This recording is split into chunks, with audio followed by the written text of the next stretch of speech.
So out again with the PSY-CHO. This is proving to be a bit of an addiction, this pushing this thing as fast as it will go. So story so far, printed out of lightweight ASA, and that was absolutely rubbish because it was too fragile. Then went to what did I do, ABS, and that proved successful. Got up to 200.4 miles an hour, which is insane. Pushed it harder on the second flight and got 247 miles per hour.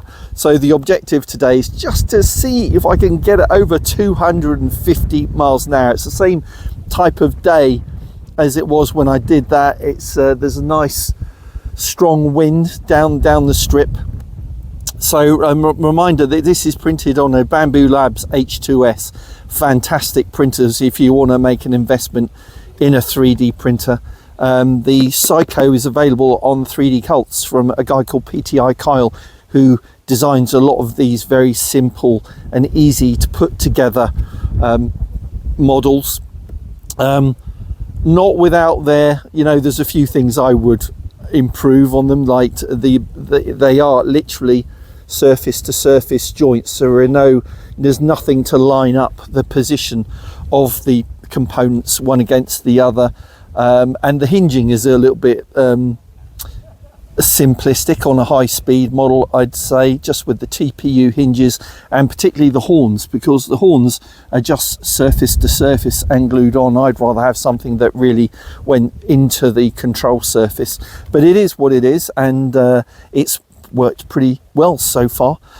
Kit in this, so it's an FMS 90mm fan, 1500 kV four pole motor from my friend George at 4Max, although you can get them obviously direct from FMS. A Max K-Go 120 amp speed controller, two 4S 3700 60C packs again from George at 4Max, and then guidance from a Radio Master TX16XS Mark III with an ER8 receiver and a GPS sensor to get the altitude and the speed.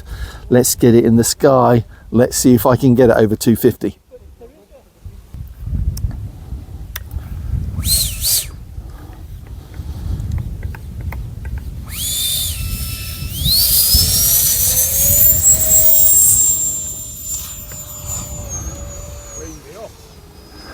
And quite short.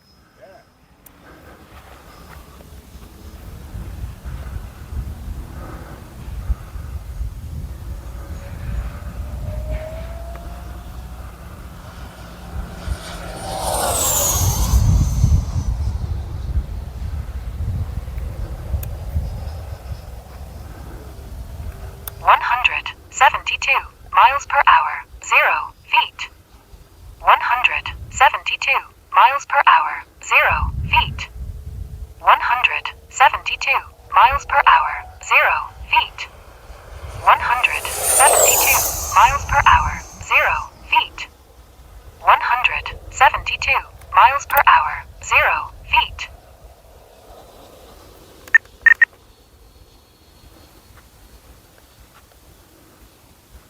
Trim center.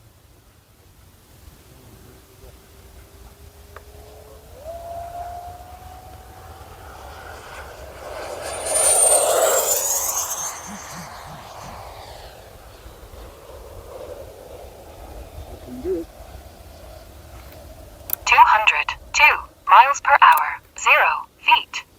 202 on that one.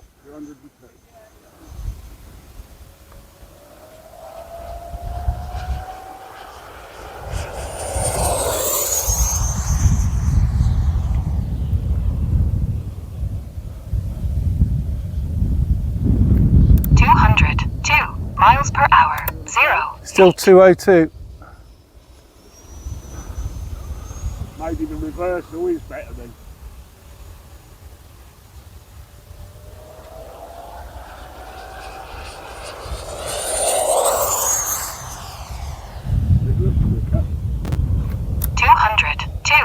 miles per No. hour. 0 feet. Still same. Try one more. 202 miles per hour. 0 feet. 202 miles per hour. 0 feet. 202 miles per hour. 0 feet. 202 miles per hour. 0 feet. 202 miles per hour. 202 0 still. feet. Well, we'll recharge and try again. You never know. Maybe the pull under is quicker on the first run. Your dolly's well out. Thanks. Yeah, yeah. All right, you're laying this side.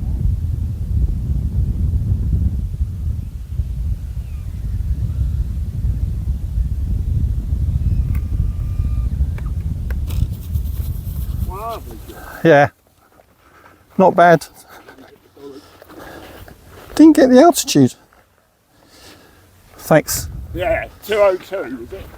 202. Thanks, Roy. Cheers.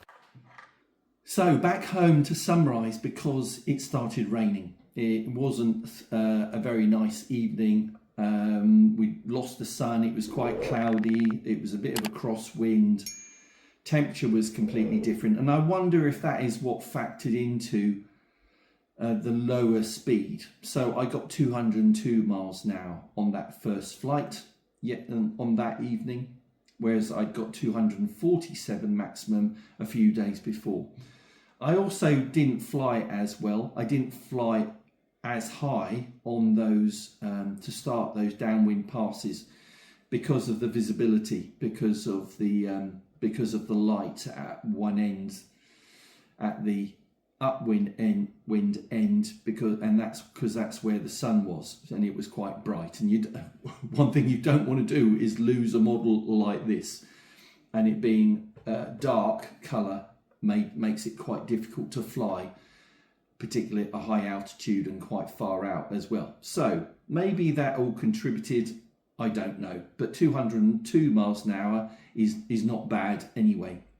And I hope you enjoyed the onboard video from that. So on the second flight, it went really, really badly wrong. I kind of aborted the fast wind passes and we're just doing rolls and stuff like that, just to see how agile it was. And it was, but it is noticeably heavy as an airframe because it is printed in quite dense infill ABS. But it has served its purpose. I've learned a lot from it.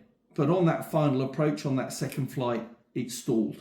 It being heavy, has a high wing loading, definitely compared to the lightweight PLA versions that other people might be flying, and it stalled and it went in. But the really interesting thing is that it did not break the ABS parts. All of any breakages were on the glue joints. It is super ABS is super strong. So I wouldn't be against printing with ABS again, but I'm going to find out how strong ASA is, because I'm going to transfer all the electronics, the power system out of this into a new ASA. And I say ASA, it's not lightweight ASA. This is rapid print ASA. Prints at 200 millimeters per second, which is pretty fast for any filament, I think, that we use in aero modeling. So this was, I printed this in almost a day with my 3 print H2S printers from Bambu Lab. And I've actually got another one that's slightly denser than this in ASA. So I'm going to fit this one out first when I get back from holiday, and let's see how this performs in comparison. What I do like about this is that it's going to be so much easier orientation because of the orange, and the nose is darker grey, and the fins as well on the wingtips. So it should be a lot more visible in the sky. But it being lighter, I'm wondering if it will actually fly faster. Does a heavier model, does that retain the energy, the momentum on a downwind pass so it will fly faster? I don't know. It's going to be really interesting to find out. But thanks for watching Essential RC so far, particularly on this PSY-CHO project from PTI Kyle. Lots more 3D printed projects coming in the very near future. We've got quite a few going at the moment together with Nick And it's kind of fun to 3D print things that you just don't find anywhere else in traditional balsa models or very expensive composite models. These are relatively, once you've got the printer, these things are relatively cheap to print out and fit out. So thanks for watching Essential RC. See you again soon. Bye.